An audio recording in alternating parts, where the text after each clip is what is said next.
Hello everyone, welcome back to my another new blog video. আজকে আপনাদেরকে দেখাবো পালং শাক ভাজি করা। পালং শাক একবারে কুচি কুচি করে ঝুড়ি করে কুচাই নিয়েছি, পরিষ্কার করে ধুয়ে নিয়েছি, তারপরে কড়াই দিয়ে দিলাম। আস্তে আস্তে সবগুলো দিয়ে দিলাম, পানি কিন্তু একটুও রাখি নাই। তারপরে কাঁচা মরিচ, তারপরে লবণ, রসুন, পেঁয়াজ সবগুলো কুচাই নিয়ে সিদ্ধ করতে দিয়ে দিলাম।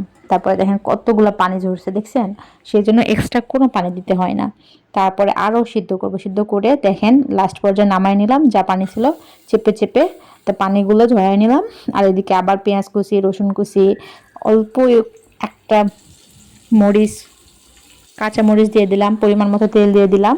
তারপরে যে চিপাই চিপাই পানিগুলো বের করে দিলাম। এখন শাকটা ঢেলে দেব, কিন্তু অবশ্যই বাদামি বর্ণ যখন হয়ে যাবে পেঁয়াজ রসুন, সে পর্যায়ে দিয়ে দিতে হবে। তারপরে এই তখন শাকগুলো দেখছেন ঢেলে দিয়ে দিলাম। এখন বেশি না, 2-1 মিনিট জাল করলেই হয়ে যাবে।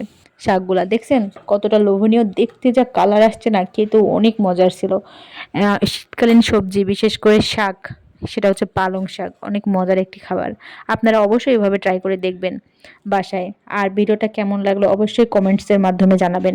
সবাই ভালো থাকবেন, সুস্থ থাকবেন। আল্লাহ হাফেজ।